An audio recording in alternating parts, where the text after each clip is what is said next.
Acara selanjutnya yaitu sambutan dari Kaprodi Administrasi Publik Universitas Muhammadiyah Bandung kepada Bapak Sendang Irawan, SSMAP. Saya persilakan. Ya, baik. Bismillahirrahmanirrahim. Assalamualaikum warahmatullahi wabarakatuh. Waalaikumsalam warahmatullahi wabarakatuh. Hamdan syukran walillah. Alhamdulillahi rabbil alamin. Asyhadu an la ilaha illallah, asyhadu anna Muhammadan abduhu wa rasuluh. Allahumma shalli ala Muhammad wa ala ali Muhammad amma ba'd. Puji dan syukur kita panjatkan kepada Allah Subhanahu wa taala hari ini dapat melaksanakan kuliah bareng birokrat jilid 3. Terima kasih kepada semua yang sudah hadir, terutama kepada Bu Fatmawati sudah menyelenggarakan kegiatan ini.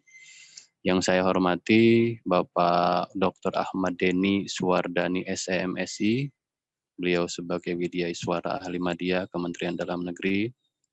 Terima kasih sudah hadir Bapak. Sama-sama Bapak Endang, Pak Kapolri. Alhamdulillah. Yang saya hormati juga Bapak Dr. Teguh Kurniawan MSc. Terima kasih sudah hadir juga dan sudah meluangkan waktunya. Oke.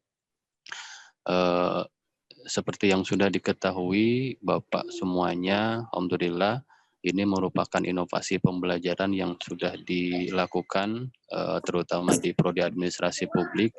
Dan yang paling utama saya ucapkan terima kasih yang sebesar-besarnya karena Bapak-Bapak ini sudah mau meluangkan waktu, menyisihkan waktu, sharing ilmunya kepada mahasiswa kami di sini yang tentunya dengan ikhtiar mereka sudah menghubungi Bapak-Bapak semuanya. Dan mohon maaf jika selama berkomunikasi dengan baik Bapak Dr. Ahmad, baik dengan Bapak Dr. Teguh, ada hal yang tidak berkenan. Mohon dimaafkan. Namun tidak mengurangi rasa hormat saya kepada Bapak-Bapak yang sudah berkenan hadir dan insya Allah memberikan sharing ilmunya. Jadi kepada Ibu Fatmawati juga terima kasih sudah menyiapkan melakukan inovasi dalam pembelajaran, dan kepada para mahasiswa juga silahkan manfaatkan waktunya, manfaatkan ilmu yang akan di-share, diberikan oleh beliau-beliau ini yang memang menjadi kepakaran mereka, dan insya Allah juga ini akan sangat bermanfaat untuk kita semuanya. Jadi demikian mungkin yang bisa saya sampaikan, dan sekali lagi kepada Bapak Dr. Ahmad Deni Suwardani SMSI dan Bapak Dr. Teguh Kurniawan MSc, terima kasih yang sebesar-besarnya sudah hadir, dan mohon maaf sekali saya tidak bisa mengikuti dari awal sampai akhir. Demikian yang dapat disampaikan. Selamat melakukan perkuliahan bareng birokrat. Akhirul kalam, saya pamit undur diri. Billahi taufiq wal hidayah. Assalamualaikum warahmatullahi wabarakatuh. Waalaikumsalam warahmatullahi wabarakatuh. Terima kasih kepada Bapak Endang atas sambutannya. Acara selanjutnya yaitu sambutan dari dosen pengampu mata kuliah birokrasi kepada Ibu Fatmawati. Saya persilakan.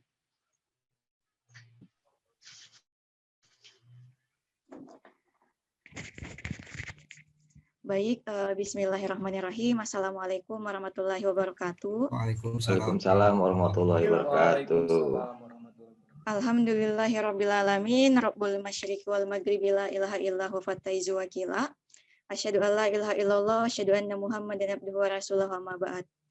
Puji syukur kita panjatkan kehadirat Allah Subhanahu wa taala yang senantiasa memberikan kita perlindungan, rahmat, kasih sayang, sehingga pada kesempatan yang berbahagia ini tentunya Bapak Ibu sekalian, teman-teman sekalian, alhamdulillah ya, kegiatan kuliah bareng birokrat yang sudah dilaksanakan kurang lebih 3 kali sampai hari ini itu bisa dilaksanakan kembali.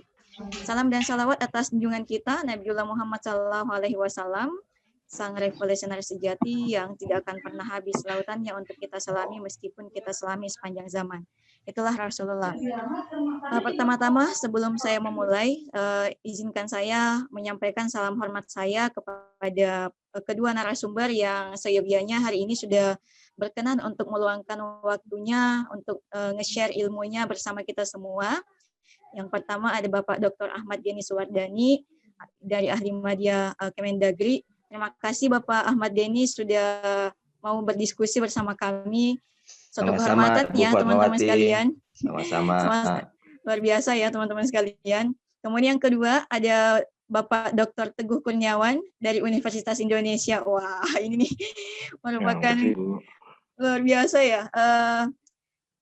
Kemudian tadi juga salam hormat saya juga kepada Pak Haji Endang Irawan selaku Kaprodi yang kayaknya masih ada di room ya atau gimana. Dan Bapak Ibu dosen yang sudah bergabung dan teman-teman sekalian para mahasiswa yang sudah bergabung juga. Terima kasih banyak. Nah, mengawali, ini bukan sambutan ya sifatnya sebenarnya ya Bapak Ibu sekalian, tapi saya akan memberikan sedikit pengantar atau pemantik dalam diskusi kita. Jadi, sekedar informasi kepada kedua narasumber kita bahwa kegiatan kuliah bareng birokrat ini memang merupakan kegiatan yang merupakan satu rangkaian kegiatan yang kami rencanakan dan bisa dikatakan bagian daripada inovasi dalam belajar juga. Karena kami di administrasi publik itu berusaha memberikan satu bentuk pengalaman belajar kepada para mahasiswa. Jadi mereka itu bukan hanya mendapatkan materi secara teoritis, tetapi juga secara prakteknya mereka secara langsung nanti secara langsung akan berkomunikasi dengan para birokrat yang telah mereka apa istilahnya tuh. Pokoknya itu yang bakalan mereka undang gitu. Jadi secara intervensi sebenarnya kami dari dosen, kami dari prodi tidak pernah mengintervensi siapapun, termasuk juga para mahasiswa untuk menghadirkan narasumber yang mana. Dan sehingga kalau dari kelompok 3 ini menghadirkan 2 narasumber yang luar biasa, saya juga tidak tahu kenapa bisa sampai tembus ke situ, kok bisa sekeren itu gitu ya. Tapi mudah-mudahan sih ya, kita berharapnya bahwa kedua narasumber kita di kesempatan hari ini tuh bisa nge-share ilmunya, bukan hanya dari segi teorinya, tapi juga pengalaman-pengalaman selama mungkin ada di birokrasi itu seperti apa. Apalagi kalau mengacu ke tema yang kita ini adalah tentang reformasi birokrasi pemerintahan desa ya. Nah, itu kalau berbicara mengenai kegiatan, proses kegiatan kita. Nah, sekarang sedikit saya akan memberikan pengantar terkait reformasi birokrasi pemerintahan desa yang notabene-nya ini memang merupakan mata kuliah yang saya ampu. Nah, pemerintahan desa ini kan kalau sekarang ini kan merupakan istilahnya itu merupakan fokus yang sangat seksi sekarang tuh. Apalagi dengan adanya Undang-Undang Nomor 6 Tahun 2014 tentang desa, segala macam bentuk pemerintahan birokrasi itu semuanya dirombak. Dari segi aparatur desanya, dari segi tata kelola pemerintahannya, dari segi manajemennya, itu semuanya dirombak. Karena adanya dana desa yang kemudian dikeluarkan, digelontorkan kepada setiap desa itu yang bisa dikatakan yang kisarannya itu sangat tinggi, 1M sampai 2M itu luar biasa itu. Tapi dengan adanya dana desa ini ternyata bukan hanya menjadi peluang, tapi juga menjadi tantangan. Peluangnya, kalau misalnya dana desa ini kemudian dimanfaatkan sedemikian rupa dan dikelola dengan baik, maka ini akan menghasilkan inovasi-inovasi pembangunan yang baru di dalam pemerintahan desa tersebut. Gitu. Bahkan juga bisa berdampak kepada perekonomian masyarakat dan seterusnya. Akan tetapi ketika memang dana desa ini tidak dikelola dengan baik, maka nanti ending-endingnya sekarang kita bisa lihat sendiri ya Bapak Ibu bahwa sekarang banyak tuh kepala desa yang ditangkap gara-gara menyelewengkan dana desa. Ada bendahara, ada BPD bahkan yang ditangkap gara-gara kong kali kong menggunakan dana desa itu untuk kepentingan pribadi gitu. Sehingga ini bisa dikatakan dengan adanya dana desa ini merupakan tantangan sekaligus peluang bagi pemerintah desa untuk mereformasi birokrasinya. Kira-kira inovasi seperti apa yang bisa dilakukan oleh pemerintah desanya itu tergantung bagaimana si leadernya juga sih teman-teman sekalian, Bapak Ibu sekalian. Jadi leader atau kepala desanya juga sangat berpengaruh.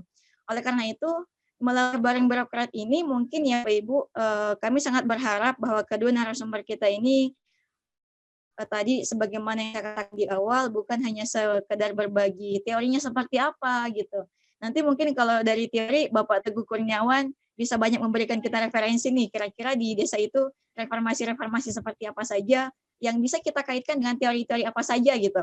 Tapi kalau misalnya kita berbicara mengenai prakteknya, wah Pak Ahmad Denny ini karena sudah terlibat di dalam kementerian juga, saya rasa insya Allah nanti beliau bisa berbagi dengan kita kira-kira praktek-praktek di desa itu seperti apa, inovasi-inovasi di desa itu seperti apa, sehingga bisa dikatakan mereka itu mampu mereformasi birokrasinya, mampu mereformasi tata kelola pemerintahannya, bahkan mampu memberikan sesuatu yang bagus, sesuatu yang baik untuk desanya gitu.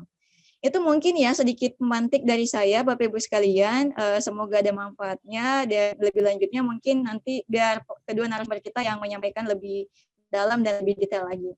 Terima kasih banyak. Sekali lagi mohon maaf kepada kedua narasumber ketika misalnya ada perkataan yang tidak berkenan. Kemudian dari segi persiapan kegiatan yang begitu mendadak, begitu mepet, mohon maaf atas semuanya. Semoga diskusi kita pada kesempatan hari ini ada manfaatnya dan mahasiswa juga memanfaatkan forum ini dengan baik.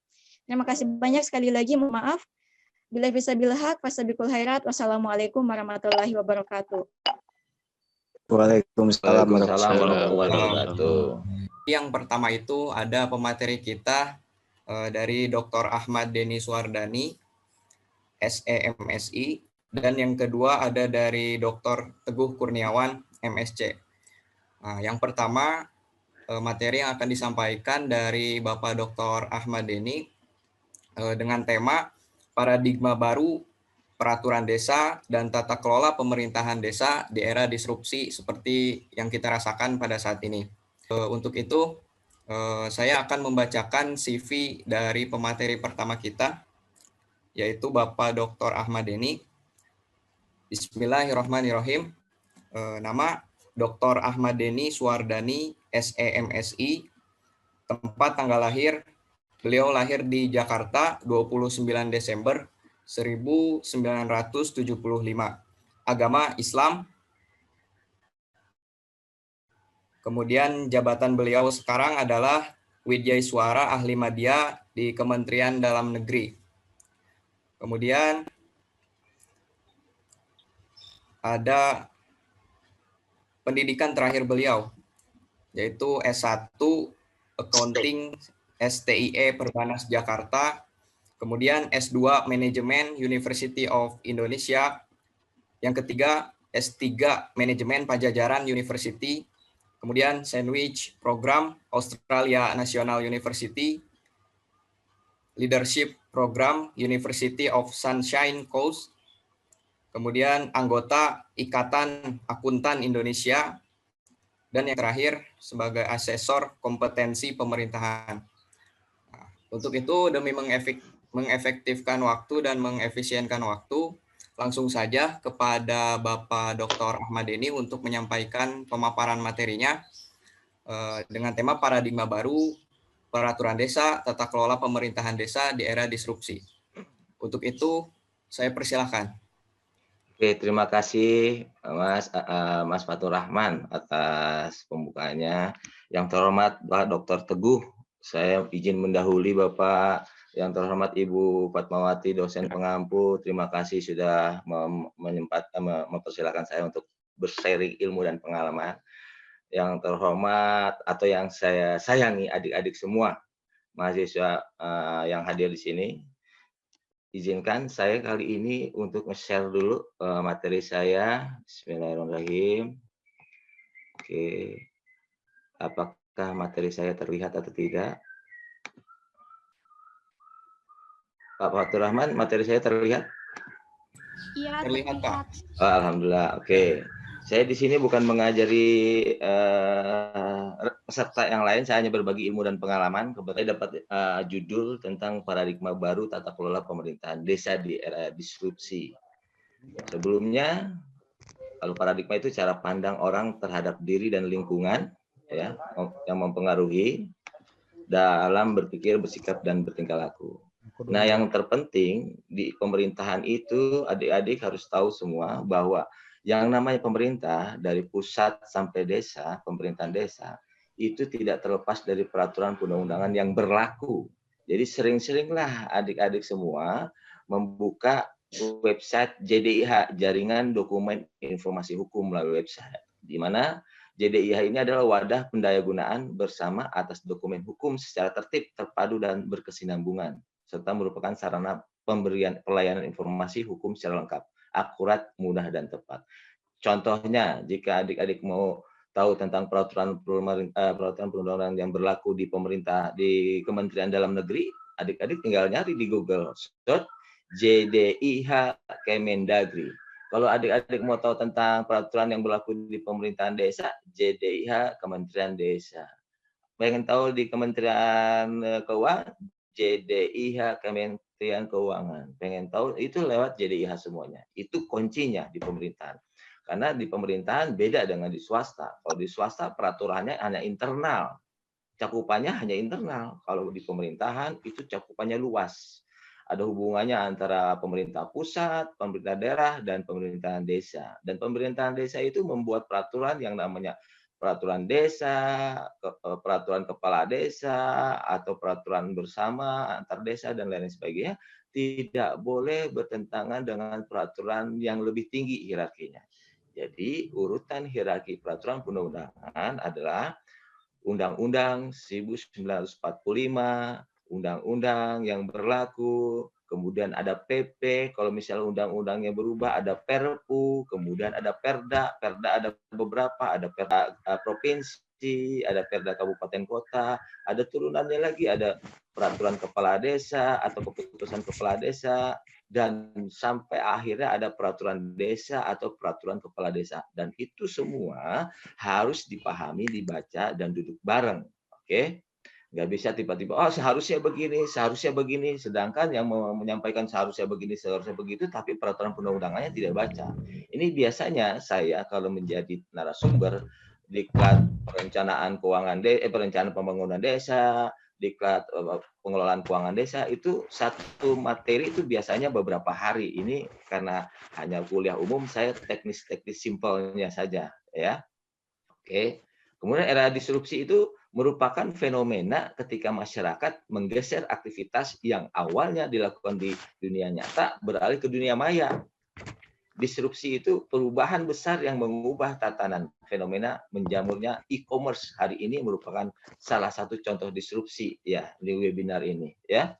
Jadi adik-adik juga harus berempati kepada masyarakat desa, adik-adik harus juga berempati kepada mungkin aparatur desa, tidak menutup kemungkinan beliau-beliau yang bertugas di desa itu kurang mahir menggunakan e-commerce, ya.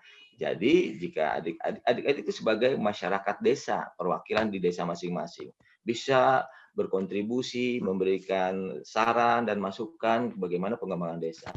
Karena di mana-mana dari pusat sampai desa, bahkan sampai RT RW pun, RW RT pun harus ada yang selalu diterapkan yang namanya fungsi manajemen. Fungsi manajemen itu ada planning, organizing, equating, controlling. Jadi planningnya di desa itu biasanya ada RPJM desa, rencana pembangunan jangka menengah desa. Rencana pembangunan jangka menengah desa itu turunan dari RPJMD, rencana pembangunan jangka menengah daerah. Dan RPJMD itu turunan dari RPJM nasional, rencana pembangunan jangka menengah nasional. Itu turunannya. Dan bahkan ada beberapa mungkin aparatur desa belum memahami itu. Mudah-mudahan adik-adik yang jurusan administrasi publik ini setelah diskusi atau mendapatkan materi dari Ibu Fatmawati bisa langsung mentransfer knowledge-nya kepada masyarakat desa atau kepada aparatur desa, bukan mentransfer, berbagi ilmu dan pengalaman. Karena ada istilah blind spot, tidak semuanya orang memahami apa yang kita sampaikan, artinya tidak semuanya kita pahami apa yang orang sampaikan. Jadi kita harus komunikasi, sosialisasi, kolaborasi dengan seluruh stakeholder yang terlibat di desa. Oke. Nah, karena judulnya adalah era disrupsi yang berhubungan dengan e-commerce dan dunia maya, saya izin jika karena kita waktunya terbatas, silakan adik-adik untuk mengisi absen dulu di sini. Ini ya, ada barcode-nya. Absensi ini untuk mendapatkan materi inti, kedua untuk mendapatkan materi tambahan, untuk mendapatkan peraturan perundang-undangan terbaru mengenai desa, karena adik-adik mungkin beberapa yang sudah punya, dan saya juga akan sampaikan beberapa yang berlaku terbaru. Sekarang itu zaman VUCA World. VUCA World itu volatility, uncertainty, and complexity, dan ambiguity. Ya, jadi setiap hari ada masalah. Today's problem become from yesterday's solution. Apapun solusi yang kita ambil sekarang pasti ada masalah. Oke. Volatility adalah perubahan cepat. Kalau adik-adik sebagai mahasiswa atau aparatur desa tidak beradaptasi dengan perubahan cepat, yang terjadi adalah tertinggal. Karena perubahan itu terjadi lebih cepat dan bahkan sangat cepat. Dan kita harus membantu aparatur desa dan masyarakat desa juga memahami disrupsi ini, keadaan di mana? Uncertainty, ketidakpastian, ya. Kita mengalami kesulitan untuk mengantisipasi peristiwa atau memprediksi bagaimana segala sesuatu akan terbuka, ramalan sejarah yang dan pengalaman masa lalu kehilangan relevansinya dan tidak dapat dijadikan dasar yang diprediksi hal-hal yang akan datang. Ketidakpastian, mana yang hoax, mana yang fakta, itu yang kita harus pandai-pandai cek, recheck, dan cross-check. Maka dari itu, yang paling aman jika adik-adik ingin mengetahui peraturan perundang-undangan yang baru, masuklah ke website Biro Hukum masing-masing kementerian. Langsung dicari di JDIH Kemendagri misalnya, JDIH Kementerian Desa, dan lain sebagainya. Supaya ada kepastian itu peraturan perundang-undangan yang berlaku. Oke. Saat ini juga masa era kompleksitas. Ya, jadi intinya masalah dan dampaknya lebih berlapis-lapis, lebih sulit dipahami. Kita ketahui jika ada satu masalah, kita tidak bisa menyelesaikan masalah tersebut dengan satu cara, harus berbagai macam cara. Ya.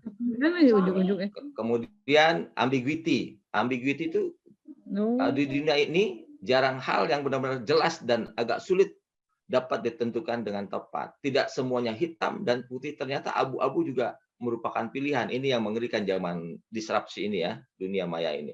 Kemarin juga sempat kan namanya Undang-Undang Cipta Kerja, kita bingung berapa pasal, sebenarnya yang mana. Itulah zaman disrupsi ini. Jadi kita harus pandai-pandai bisa check, recheck, dan cross-check. Oke? Nah, ini regulasi tentang desa. Tadi sudah disebutkan, ada Undang-Undang 6 tahun 2014 tentang desa. Dan turunannya banyak sekali.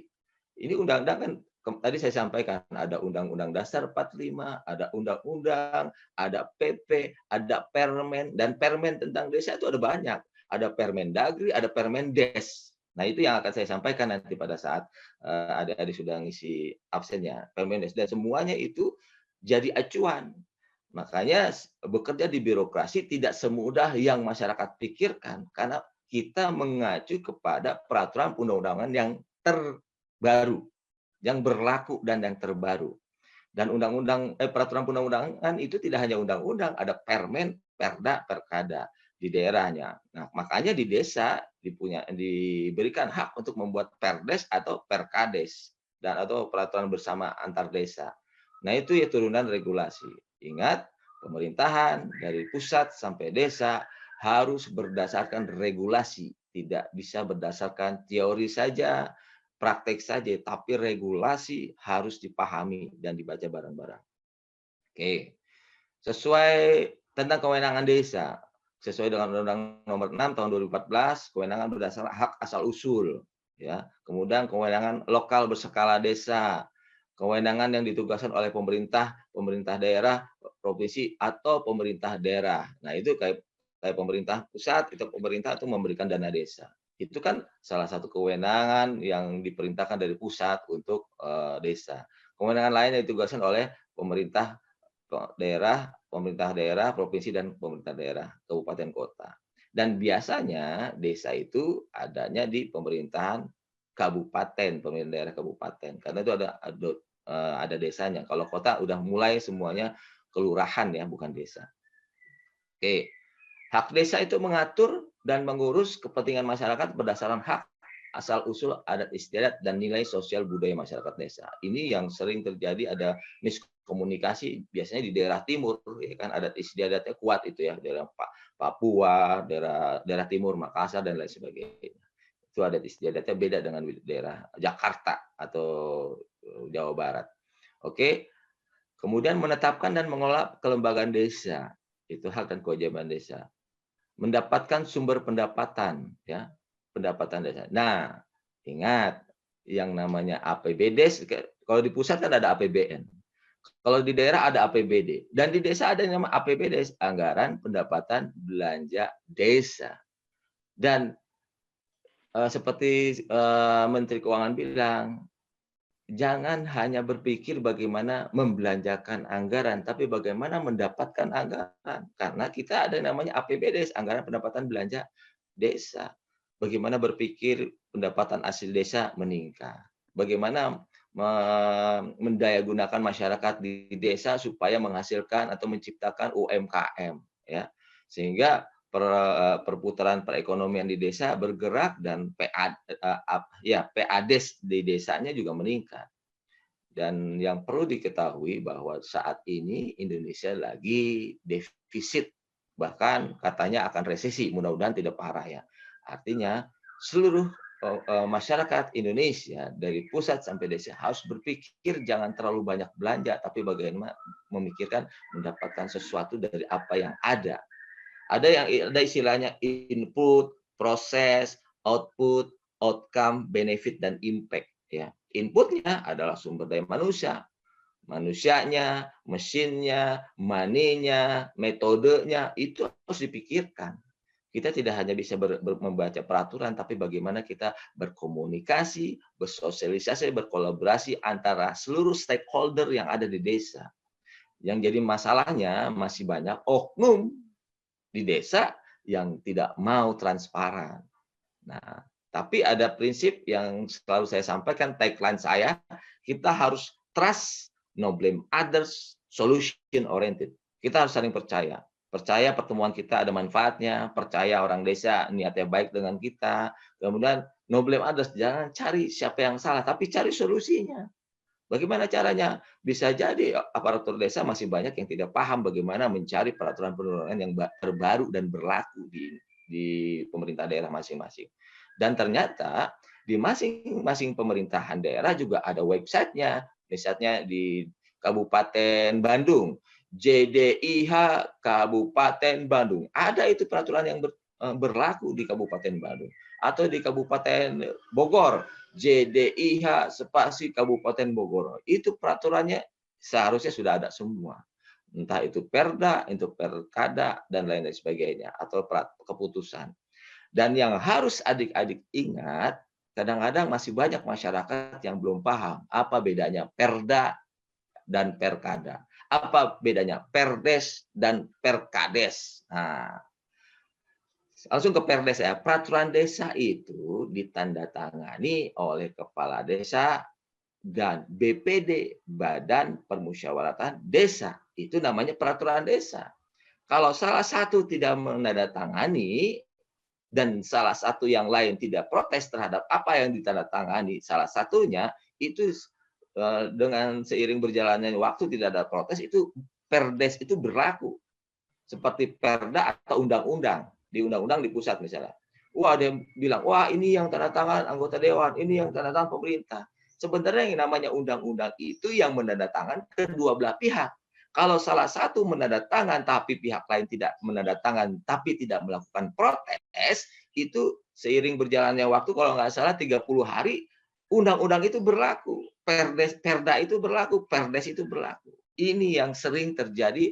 Akhirnya ada provokasi di media sosial atau di TV yang ketidaktahuan secara mumpuni maksimal tentang peraturan perundang-undangan. Dan peraturan perundang-undangan itu yang ditandatangan kedua belah pihak antara eksekutif dan legislatif adalah undang-undang, perda, dan perdes. Ya, jadi jangan menyalahkan anggota dewan terus yang salah. Jangan menyalahkan BPD terus yang salah, jangan menyalahkan pemerintah terus yang salah, jangan menyalahkan DPR pusat yang salah. Itu yang namanya undang-undang, kedua belah pihak harus duduk bareng. Makanya antara kepala desa dengan BPD itu adalah mitra, bukan saling menjatuhkan, mitra, saling mengingatkan, saling menguatkan. Masyarakat ngasih masukan. Makanya ada yang namanya musyawarah desa, musyawarah dusun. Nah, itu setiap setahun sekali pasti ada yang namanya musyawarah untuk memberikan program-program kegiatan apa yang bisa dilakukan untuk meningkatkan fasilitas desa atau meningkatkan pelayanan kepada masyarakat desa. Dan yang harus dipahami oleh adik-adik nanti sebagai masyarakat, perwakilan masyarakat umum di desa, yang namanya program dan kegiatan itu harus dicari yang prioritas. Di satu desa ada beberapa dusun. Masing-masing dusun semua mengajukan program kegiatan dan semua merasa prioritas. Itu kurang, tidak bijak.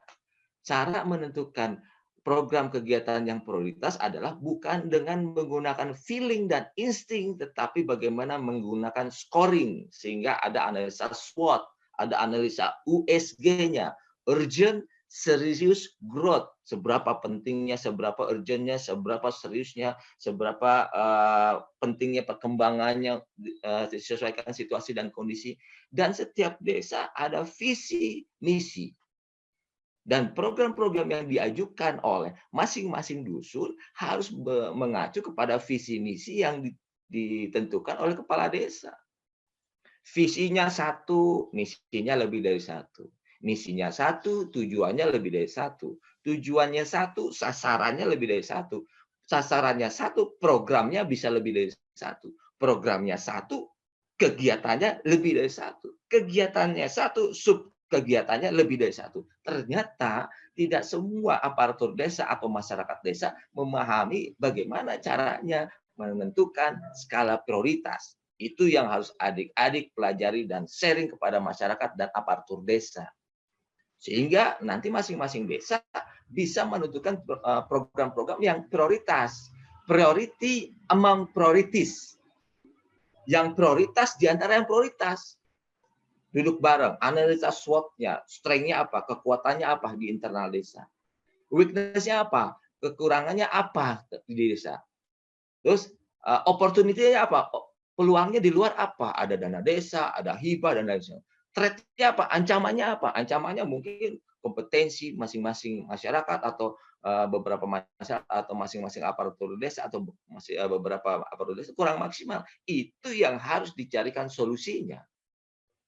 Jangan hanya berpikir bagaimana menghabiskan anggaran, tetapi bagaimana mendapat anggaran sehingga perekonomian bergerak cepat. 1 miliar itu 1 tahun itu untuk masyarakat, bukan untuk aparatur desa. Itu yang harus teman adik-adik pantau. Dan itu untuk 1 tahun. Kalau lihat 1 miliar mah besar, tapi untuk apa? Kalau untuk makan ya besar, tapi untuk masyarakat ya kecil. Makanya harus prioritas ditentukan mana. Ini untuk dusun ini kapan? Yang namanya RPJMD itu kan 6 tahun. 6 tahun ada, setiap tahun ada yang namanya rencana kerja desa. RPJMD itu 6 tahun. Ada yang itu 6 tahunan. Kalau rencana kerja desa itu 1 tahunan. Nah, selama 6 tahun itu mana dulu tahun pertama di dusun mana, di desa mana. Tahun pertama di desa mana, di dusun tahun kedua sampai tahun ke-6. Mudah-mudahan sampai 6 tahun masa kepala desa itu prioritas di masing-masing dusun atau desa bisa cover salah satunya, tidak harus semuanya di cover karena uangnya terbatas. Ya, uang itu terbatas. Yang tidak terbatas ada sumber daya alam. Bagaimana manusianya bisa mengelola sumber daya alam? Ya, teruslah berbagi, niatkan berbagi segala sesuatu yang kita bagi, insya Allah akan menghampiri sesuai dengan apa yang kita bagi. Tadi ada kata-kata dari Pak moderator ya, Fatur Rahman bilang kita menjemput ilmu. Menurut pengalaman saya, ternyata ada yang lebih bagus. Tidak hanya menjemput ilmu, berbagi ilmu.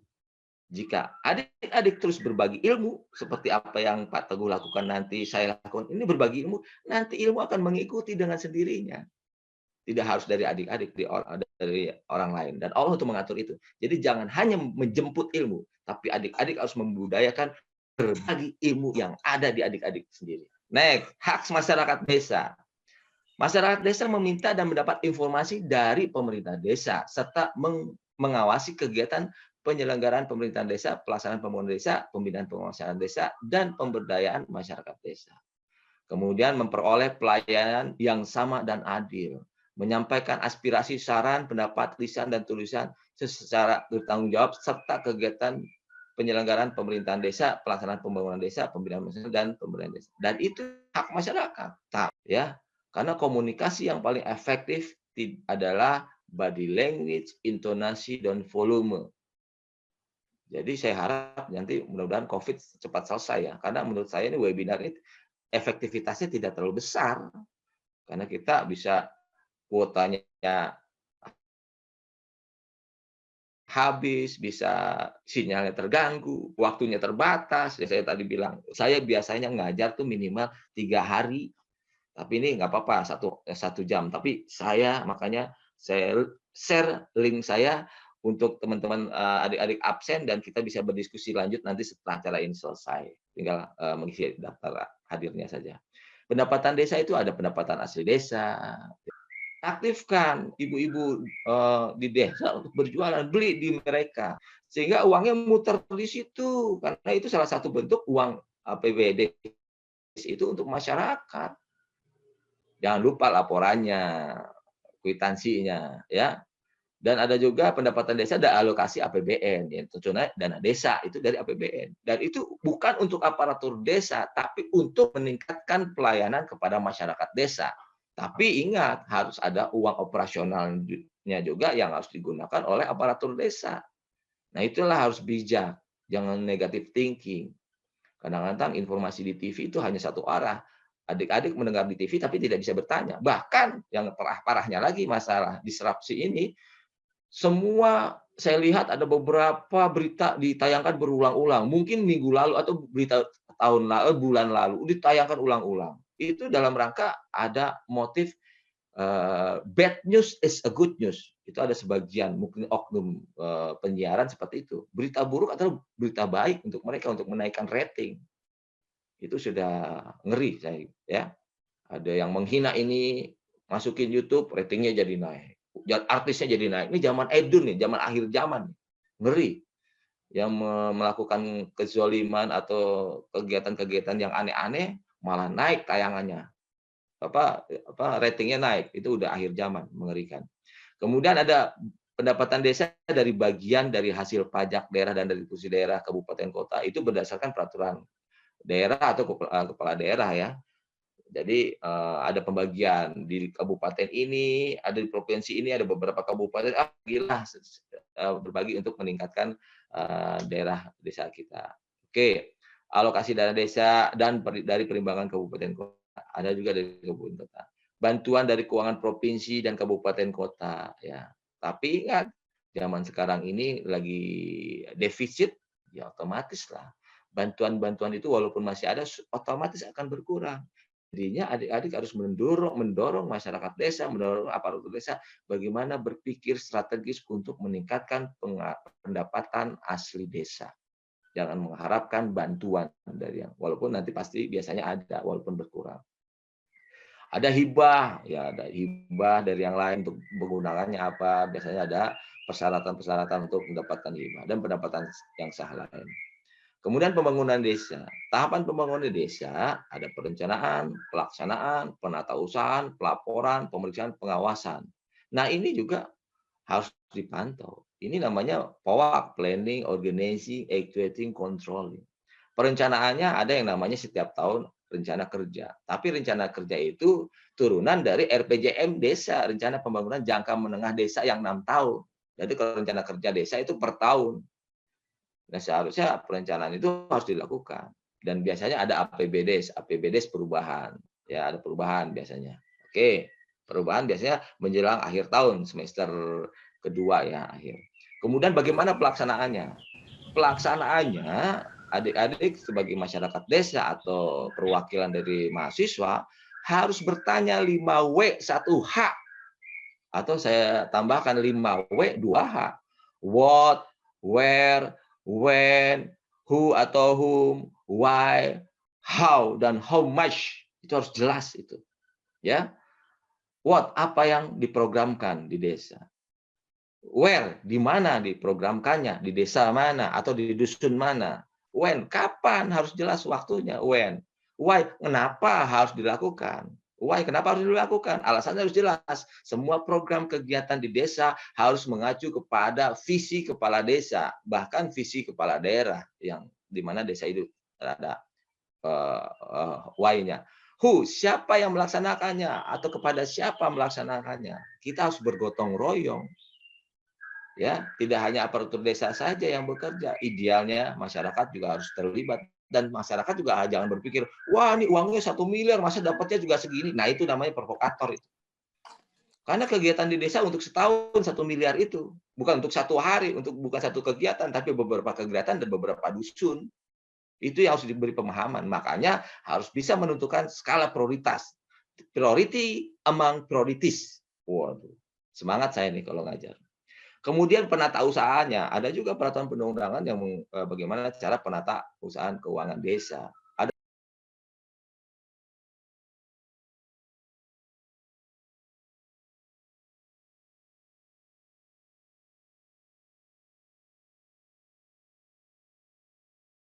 kemudian pelaporannya harus seperti apa? Harus jelas, harus ada SOP-nya, standar operasional prosedurnya. Kemudian nanti ada inspektorat pemeriksaan. Semua yang berhubungan dengan APBN, APBD, dan bahkan APBDes dipantau oleh KPK. Dan kita nggak tahu KPK itu yang mana. KPK itu siapa? HP para pejabat pengguna anggaran itu dipantau. WhatsApp-nya, SMS-nya, semua dipantau. Itu namanya disruption. Jadi sudah tidak bisa lagi ancaman-ancaman dari LSM untuk minta sekian. Oh, kepala desa, hanya kepala desa yang bodoh yang memberikan itu. Tidak ada sogokan-sogokan lagi. Dan masyarakat itu mengawasinya, mengingatkan, bukan menyalahkan. Kebanyakan masyarakat menyalahkan. Sekarang saya ulangi lagi, 1 miliar, 2 miliar itu bukan untuk satu kegiatan atau program kegiatan. Tapi untuk beberapa kegiatan selama 1 tahun. 1 tahun itu ada 12 bulan. 12 bulan itu setiap bulan ada 30 hari. Makanya ada musrenbangdes, musyawarah perencanaan pembangunan desa. Duduk bareng. Adik-adik sebagai mahasiswa yang sudah dapat ilmunya dari Ibu Fatmawati, dari Google, dari saya, nanti dari Pak Teguh, itu sampaikan juga ke aparatur desa. Atau undang masyarakat desa untuk diskusi langsung. Wawasannya itu. Please no blame others, but looking for solution. Nah, tadi sudah saya sampaikan nih perencanaan pembangunan desa, ya. Perencanaan pembangunan desa ada perencana pembangunan jangka menengah desa. Daerah, RPJMD, kabupaten dulu awalnya. Kabupaten dari provinsi dari nasional. Ya, kemudian ada di desa turunannya adalah rencana pembangunan desa meliputi rencana pembangunan jangka menengah desa atau RPJM desa 6 tahun. Setiap tahunnya ada namanya rencana pembangunan tahunan desa atau renjak desa. Ya, ini yang dipilih nanti kepala desanya, perangkat desanya, anggota badan permusyawaratan desanya, dan anggota lembaga masyarakat desa. Kepala desa sebagai pemegang kekuasaan keuangan di desa tertinggi. Perangkat desa adalah pembantunya, ya, ada bagian-bagiannya. BPD ini, Badan Permusyawaratan Desa, itu ibaratnya kalau di daerah DPRD-nya, tapi dia di wilayah desa. Ya, makanya dalam rangka membuat peraturan desa harus ada tanda tangan kepala desa dan kepala BPD desa. Ya, dan LSM juga sebagai masyarakat untuk memantau, mengingatkan, bukan mengancam. Ya, sudah nggak ada ancaman-ancaman lagi. Kalau ada, nanti bisa jadi yang menyamar sebagai LSM misalnya, lembaga masyarakat, atau bisa jadi sebenarnya itu anggota KPK. Hati-hati, ingatkan kepala desa. Sampaikan apa yang saya sampaikan kepada para kepala desa. Bapak kepala desa, Pak Kades, hati-hati. KPK itu tidak ada yang tahu siapa, di mana, dan kapan. Bisa jadi sahabat Bapak itu intel dari KPK dan tidak pernah diketahui. Dan HP Bapak, kepala desa, disadap semuanya. Pokoknya menggunakan anggaran pemerintah, anggaran APBN, APBD, dan APBD, dipantau SMS-nya. Oke. Pelaksanaan pembangunan desa itu, pembangunan desa dilakukan sesuai dengan rencana kerja pemerintahan. Dan Kalau sudah ada rencana kerja, itu yang dilaksanakan. Sampaikan kepada kepala desa, kalau sudah ada keputusan renja, tinggal laksanakan, nggak usah dirubah-rubah di tengah jalan. Kecuali kalau ada kebijakan dari kabupaten, kebijakan dari pemerintah pusat, harus realokasi seperti kejadian bencana alam, kejadian COVID, ya, alokasi anggaran, realokasi anggaran, refokusi anggaran, semuanya ke COVID, semuanya ke COVID. Nah, itu rencana kerja yang awalnya yang tadinya tidak ada COVID, ya otomatis harus mengikuti, menyesuaikan, karena kita NKRI, Negara Kesatuan Republik Indonesia. Jadi rencana kerja itu bisa berubah kalau ada post major, kejadian yang luar biasa, atau arahan dari pemerintah pusat, pemerintah yang lebih tinggi. Itu bisa disesuaikan. Jadi rencana kerja tidak bisa sembarangan setiap berapa bulan diganti, 9 bulan, oh ada proyek diganti. Itu jadi temuan nantinya. Ya, administrasinya salah itu karena harus menyesuaikan dengan rencana. Kemudian pembangunan desa dilaksanakan oleh pemerintah desa dengan melibatkan seluruh masyarakat desa dengan semangat gotong royong. Datang lagi ke sungai 1 jam, jalan lagi ke kantor bupatinya 15 menit. Orang Bapak sana bilang, waduh agak sulit Bapak kalau ketemu masyarakat, kepala daerah tidak ngasih uang. Wah, saya marah-marah, Pak. Pak, jangan dimanjain dengan kasih uang. Kasih ilmu dong. Dari dulu alasannya, wah masyarakat ini kurang berkembang. Masyarakat, jangan salah. Kasih ilmu, jangan kasih uang. Kasih uang boleh sekedarnya. Tapi kasih ilmu. Pemahaman tentang APBD. Pemahaman tentang APBD. Jangan 1 miliar buat dibagi-bagi. Itu nggak akan berkembang. Yang ada nanti Indonesia makin hancur. Nggak maju-maju. Oke? Pelaksanaan pembangunan desa dilakukan dengan memanfaatkan kearifan lokal dan sumber daya alam desa. Harus ada kearifan lokal. Kemudian pelaksanaan program sektoral yang masuk ke desa diinformasikan kepada pemerintah desa untuk diintegrasikan dengan pembangunan desa. Ya, ada program-program sektoral, misalnya ada dinas ini menyampaikan ini, dikolaborasikan, diintegrasikan. Jadi engagement, saling keterkaitan, saling terintegrasi satu sama lain. Tidak bisa berdiri sendiri, udah tidak bisa ego sektoral. Ya, ingat itu uang masyarakat dari hasil pajak masyarakat, bukan uang masyarakat, bukan uang aparatur desa, bukan uang kepala desa, karena beliau-beliau sudah digaji. Tapi beliau-beliau juga butuh operasional untuk melaksanakan kegiatan. Ingatkan, alokasikan. Ya, zaman sekarang sudah mulai nih, belum sampai desa banget ya. Nanti di daerah ada namanya menggunakan aplikasi SIPD, ya. Itu semua dari program kegiatan itu tercatat di aplikasi tersebut sehingga tidak mudah dirubah-rubah. Bahkan DPRD-nya juga itu menginput pokir-pokir, pokok pikiran. Dan pokir-pokir itu tidak selalu di ACC karena uang terbatas, ya. Nah, BPD itu kan menyampaikan pokok pikiran, usulan-usulan. Tapi BPD jangan egois, harus dilaksanakan karena ini prioritas semua. Orang uang terbatas kok prioritas semua? Nggak bisa begitu. Bilangin sama adik-adik yang tingkat intelektualnya lebih luar biasa, mudah-mudahan ya. Bahwa uang terbatas, kita harus menentukan prioritas. Program prioritas, kata Presiden Jokowi, itu maksimal 3 programnya, karena di satu program itu bisa di breakdown jadi beberapa kegiatan. Satu kegiatan bisa di breakdown jadi beberapa sub kegiatan. Itu nanti terdata semua di aplikasi, sehingga nggak bisa berubah-ubah. Bagaimana kita sebagai anggota dewan atau misalnya BPD mengkondisikan mau membangun jembatan di daerah ini, klik, harus diklik daerahnya, alamatnya harus jelas. Jadi jangan sampai ada terulang seperti daerah lain misalnya. Wah, pokir-pokir saya ini memerlukan biaya ratusan juta sekian gitu, 100 berapa puluh juta. Tapi yang dia klik rumah istri mudanya, bahaya kan?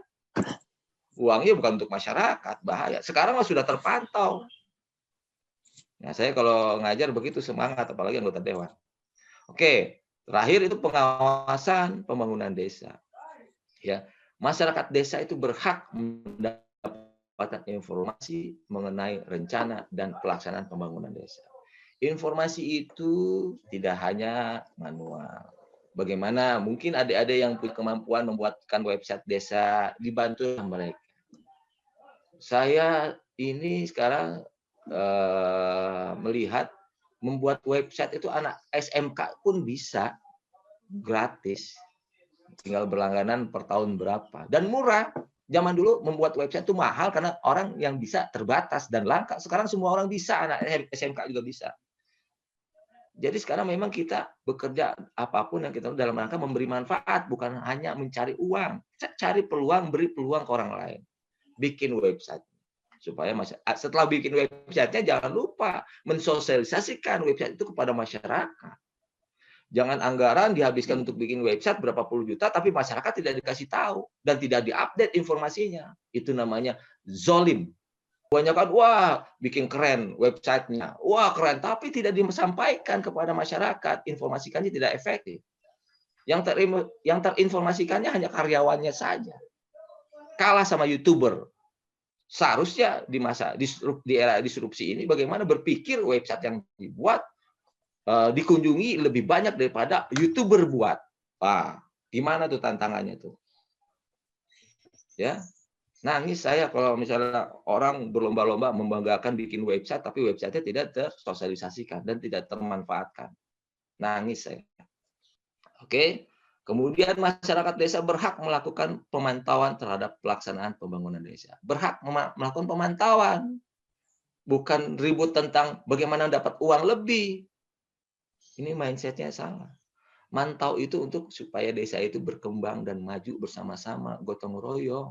Ingat, kalau kepala desa melakukan kesalahan, mungkin dia hilaf. Ingatkan itu dengan teguran sekali. Kalau nggak bisa, ya ingatkan. Atau terakhir doa.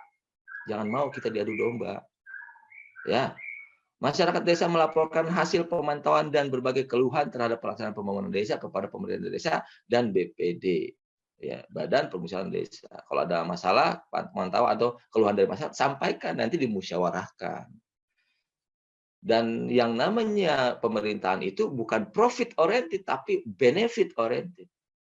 Kalau profit oriented itu dalam hitungan detik kelihatan uang yang dihasilkan berapa rupiah, kelihatan di perusahaan. Tapi di pemerintahan nggak bisa karena benefit oriented, orientasi manfaat. Dan manfaat itu baru kerasa nanti beberapa tahun ke depan, berapa periode ke depan. Tapi dari sekarang harus dicicil untuk memberikan pelayanan atau infrastruktur untuk mendukung. Cobalah minimal setiap desa sudah ada WiFi. Anggarkan tuh yang minimal berapa puluh juta untuk WiFi lah, sehingga masyarakat yang main ke desa bisa ya mendownload, belajar tentang desa, bisa mendownload JDIH tentang desa. Ini mah enggak, anggaran 1 miliar, gedung apa, dapat cipratan dari pihak ketiga, itu Indonesia tuh. Itu yang harus dikurangi. Sekarang udah zamannya disrupsi, udah nggak perlu gedung-gedung lah. Bagaimana WiFi itu ada. Bahkan kalau bisa setiap RW, RT ada WiFi gratis dari desa. Itu baru keren. Itu namanya disruption. Bilangin tuh sama kepala desa, kepala daerah yang kalian kenal. Kalau saya sudah sering menyampaikan nih, setiap saya ngajar. Saya kadang-kadang kan ngajar diklat kepemimpinan PNS, saya ngajar diklat BIMTEK DPRD, saya ngajar tentang perencanaan pembangunan daerah, saya mengajar tentang pengelolaan keuangan daerah. Itu saya selalu sampaikan ya bahwa sudah tidak ada zamannya lagi membangun sesuatu dalam bentuk infrastruktur bangunan, tapi infrastruktur tol langit katanya tuh ya. Nah itu adik-adik mahasiswa harus bisa mendampingi, mengingatkan, bukan menyalahkan. Kemudian pemerintah desa wajib menginformasikan perencanaan dan pelaksanaan RPJM desa dan belanja desa. Dan anggaran pendapatan dan belanja desa kepada masyarakat desa melalui layanan informasi kepada umum dan laporkannya dalam musyawarah desa paling sedikit 1 tahun sekali yang tadi sudah saya sampaikan. Terus menanggapi laporan pelaksanaan, menanggapi. Makanya itu 5W 1H-nya jelas, POAK-nya harus jelas, planning-nya harus jelas, organizing siapa yang melakukan apa, activating pelaksanaannya seperti controlling, pengawasannya seperti itu. Nah itu yang setiap tahun dilakukan. musrenbang, kemudian buat perdes, APBDes dan lain sebagainya sampai pengawasan. Itu setiap tahun sama, cuman yang beda adalah isi program-programnya, isi kegiatan-kegiatannya. Yang beda tempatnya di mana untuk dilakukan pembangunannya tahun sekarang. Ya. Jangan sampai, saya juga udah bilang di depan kementerian, di seluruh kementerian dan lembaga pada saat saya rapat di Bappenas. Saya heran dengan Indonesia. Ya mudah-mudahan di desa enggak ya. Awali di desa. Banyak sekali daerah yang bangga mendapatkan opini WTP, wajar tanpa pengecualian. Banyak sekali itu, dari pusat sampai desa. Masyarakat dapat apa? Itu adik-adik mahasiswa yang harus memantau. Jangan hanya mengejar output dan outcome, tapi bagaimana hasil benefitnya dirasakan oleh masyarakat dan impact-nya visi kepala daerah, visi kepala desa tercapai. Jadi ajarkan juga semua dusun-dusun atau desa-desa bagaimana membuat program yang bisa beririsan untuk tercapainya visi kepala desa. Tidak bisa copy paste, tahun kemarin copy paste, nominalnya saja yang berubah. Itu namanya zolim, ingatkan itu. Dan itu teknis ya, karena 1 jam ini kita tidak bisa menyampaikan skala clear. Makanya saya mudah-mudahan bisa silaturahmi setelah kegiatan ini selesai. Ya, jadi ada input, proses, output, outcome, benefit, impact. Kalau kita sampai output saja, itu sudah aman pemeriksaan. Tapi usahakan sampai benefit. Contoh kegiatan webinar ini ya, inputnya adalah ada undangan ke saya, ada informasi ke adik-adik sebagai peserta, ada informasi kepada narasumber. Itu inputnya, ada kebijakan dari Kaprodi dan kampus. Nah, itu inputnya. Anggaran untuk webinar walaupun sedikit, ya ada kuota dan sebagainya. Itu inputnya. Prosesnya alhamdulillah kita hadir di sini. Ya, beberapa orang. Ini kita orang-orang yang beruntung nih. Saya beruntung, teman-teman dan semuanya mudah-mudahan beruntung ya. Ini prosesnya ini ikuti semua. Outputnya ya foto-foto, rekaman itu output. Itu udah WTP. Wah, kegiatan sudah terlaksana. Itu output. Masyarakat dapat apa? Belum dapat apa-apa masyarakat. Outcome-nya apa yang kita diskusikan diterapkan, dipraktekkan, diimplementasikan. Itu outcome-nya. Masyarakat jadi tahu juga. Karena masyarakat juga ada beberapa masyarakat di masa depan akan jadi anggota dewan. Dari sekarang harus diberi pemahaman tentang pemerintahan. Jangan sampai setelah terpilih jadi anggota dewan, pelangak-pelongo. Itu yang terjadi. Karena memang tidak ada yang memberi manfaat sebelum mereka jadi anggota dewan. Beberapa ya, nggak semuanya. Ini outcome-nya tuh, benefitnya baru nanti terasa lah.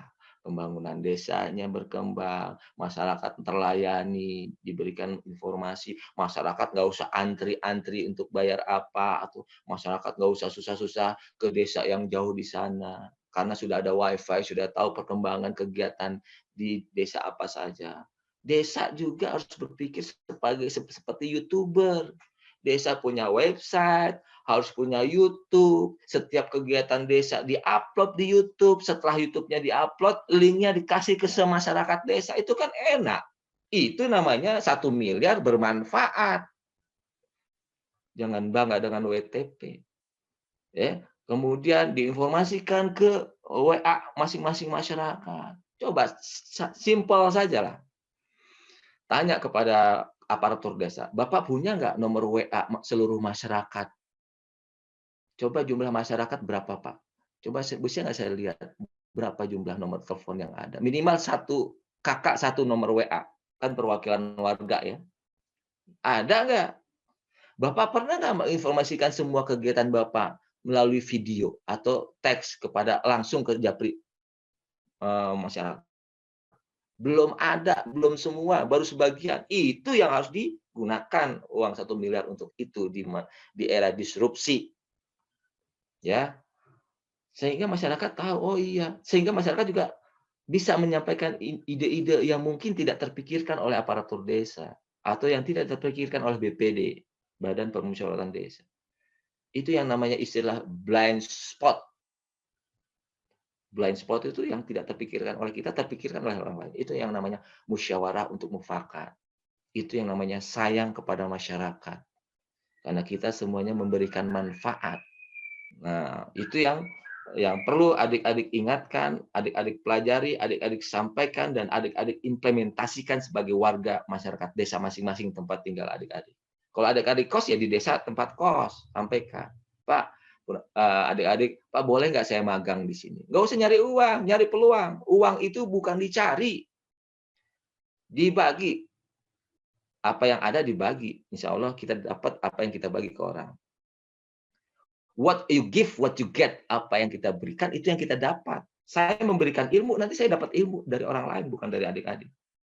Nah itu saya budayakan. Hidup saya untuk berbagi manfaat. Saya nggak tahu kapan matinya. Ya, semangat saya nih. Nah ini hanya pengertian-pengertian ya tentang Undang-Undang Nomor 6 Tahun 2014 tentang desa ya. Adik-adik nanti baca. Nanti saya sampaikan apa materinya, peraturannya saya share kepada adik-adik yang mengisi absen. Pemerintah daerah adalah kepala daerah sebagai unsur penyelenggara pemerintah daerah yang memimpin pelaksanaan urusan pemerintah daerah menjadi kewenangan. Desa juga adalah kesatuan masyarakat hukum yang memiliki batas wilayah yang berwenang untuk mengatur. Oke, pemerintah desa penyelenggara urusan pemerintahan yang kepentingan masyarakat setempat dalam sistem pemerintahan negara kesatuan. Nah, itu. Desa pun adalah subsistem dari sistem pemerintahan NKRI. Jadi, membuat peraturan desa pun harus mengacu kepada peraturan pusat, peraturan daerah. Harus lihat undang-undangnya, harus lihat PP-nya, harus lihat permennya, harus lihat perdanya, harus lihat perkadanya dan lain sebagainya, sehingga baru turunnya perdes. Itu peraturan yang dibuat oleh desa tidak boleh bertentangan dengan peraturan yang lebih tinggi. Itulah NKRI. Oke, jadi harus banyak baca, cocok itu. Harus kata Nabi Muhammad kan ikro, ya harus banyak baca. Jangan banyak marah, banyak baca dulu, baru bisa ngasih masukan. Bertanya boleh, tapi baca dulu. Sehingga pertanyaannya nyambung. Itu anggota dewan kayak gitu kebanyakan, beberapa ya, enggak semuanya. Banyak nanya, tapi baca pun enggak. Jadi enggak nyambung. Jadi pertanyaan dia dijawab harus sesuai dengan apa yang dia inginkan. Nah, itu parah tuh. Jadi adik-adik juga harus baca dulu peraturan tentang desa. Apalagi adik-adik jurusan administrasi publik. Ya, pemerintah desa ada kepala desa yang disebut layanan desa adalah urusan penyelenggara desa. Oke, BPD tadi sudah saya sampaikan, lembaga yang melaksanakan fungsi pemerintahan yang anggotanya merupakan wakil dari penduduk desa berdasarkan keterwakilan wilayah dan ditetapkan secara demokratis. Mudah-mudahan BPD bukan saudaranya kepala desa. Mudah-mudahan ada beberapa desa seperti itu. Jadi wah, apa nepotismenya tinggi. Jadi uangnya muter aja. Nih, cari wakil dari penduduk desa, jangan dari saudara. Protes, ingatkan. Itu uang masyarakat, bukan uang keluarga mereka. Ya. Oke. Musyawarah desa, musyawarah antara Badan Pemusyawarah Desa, pemerintah desa, dan unsur masyarakat yang diselenggarakan oleh Badan Pemusyawarah Desa. Dan kali-kali adik-adik sebagai mahasiswa, bolehlah silaturahmi kepada kepala desa, bolehlah berkunjung kepada BPD, Badan Pemusyawarah Desa, ngomong, Pak, kalau misalnya ada musyawarah desa, boleh nggak saya ikut? Saya mau belajar, Pak, prakteknya gimana? Nah, gitu. Jadi kata orang tua saya bilang, lebih baik kita pura-pura bodoh daripada kita sok pintar ketahuan bodohnya. Walaupun adik-adik sudah paham peraturan yang berlaku. Tapi nggak apa-apa, pura-pura bodoh. Boleh nggak saya mau belajar, Pak? Setiap ada musyawarah desa, saya ikut duduk aja, Pak. Nggak dikasih makan juga nggak apa-apa, Pak. Saya udah dikasih uang jajan sama orang tua saya.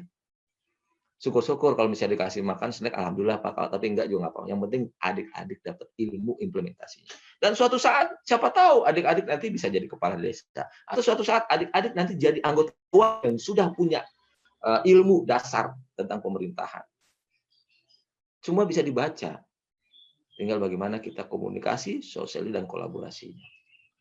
Oke, ada BUMDes, ya, badan usaha yang seluruh atau sebagian besar modalnya dimiliki oleh desa melalui pernyataan secara langsung yang berasal dari kekayaan desa yang dipisahkan guna mengelola aset, jasa, pelayanan, dan lain sebagainya. Peraturan desa tadi sudah saya sampaikan. Peraturan perundang-undangan yang ditetapkan oleh kepala desa setelah dibahas dan disepakati bersama BPD dan ditandatangani. Ingat, peraturan desa tidak boleh bertentangan dengan peraturan daerah yang berhubungan dengan desa, peraturan daerahnya. Peraturan daerah yang dibuat juga tidak, misalnya peraturan desa tidak boleh bertentangan dengan peraturan daerah kabupaten. Peraturan kabupaten tidak boleh bertentangan dengan peraturan provinsi, ya, perda provinsi. Perda provinsi juga tidak boleh dengan peraturan undang-undang yang lebih tinggi. Itu hierarkinya NKRI. Pembangunan desa upaya meningkatkan kualitas hidup dan kehidupan untuk sebesar-besar kesejahteraan masyarakat desa. Nah, kesejahteraan masyarakat, ciri-ciri masyarakat desa itu sejahtera, pertama kesehatannya ya terjamin, ya. Yang sakit sudah berkurang, yang COVID sudah berkurang. Di setiap pemerintahan ada yang namanya peraturan perundang-undangan tentang SPM, standar pelayanan minimal. Standar pelayanan minimal itu yang diberikan kepada masyarakat. Jadi kepala desa harus berpikir pelayanan apa yang diberikan oleh masyarakat. Salah satu pendidikan, ada yang formal atau informal. Giatkan pemuda-pemuda di sana untuk mendapatkan pendidikan. Kemudian kesehatannya terjamin. Terus perekonomiannya bergerak yang saya tadi bilang. Harus diingatkan, Pak, belilah, suruh ibu-ibu beli sendiri, bikin sendiri, nanti kita modalin uangnya. Kan enak, akrab. Kemudian kebersihan, nyaman, keamanan, aman. Kolaborasi dengan Babinsa dan kepolisian, Polsek, dan lain sebagainya. Oke. Ini kawasan pedesaan dan kawasan keuangan desa, semua hak dan kewajiban desa yang dapat dinilai dengan uang. Aset desa juga. Aset desa ini jadi masalah. Di daerah, di pusat atau daerah selalu jadi masalah. Barang milik desa yang berasal dari kekayaan asli desa dibeli atau diperoleh atau beban anggaran pendapatan. Nah, itu aset desa terus jelas. Harus ada SOP-nya. Catat yang kita lakukan yang kita catat. Insya Allah aset-aset desa tidak akan salah atau menghilang. Entah di mana ribanya. Jadi prinsip ISO ya, International Standard Operation. Ingatan kepala desa, ingatan aparatur desa. Bapak, apapun yang Bapak lakukan, catat. Apapun yang Bapak ingin lakukan, catat.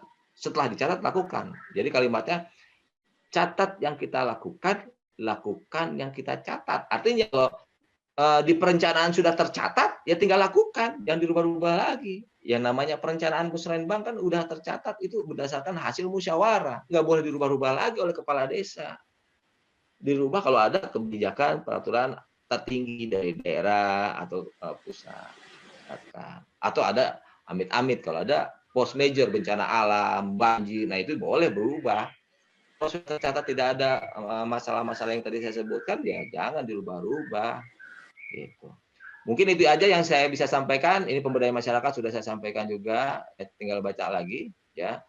Di peraturan daerah, DPRD, pemerintah daerah, gubernur, dan menteri dan menteri. Dan jadi peraturan yang berhubungan dengan desa ada dari Kementerian Dalam Negeri, ada dari Kementerian Desa. Itu harus sering dibaca. Dan insya Allah nanti yang tadi sudah ngisi absen, saya akan share di grup nanti informasi peraturan-peraturan yang berlaku. Jadi teman-teman nggak perlu, adik-adik nggak perlu nyari lagi. Oke?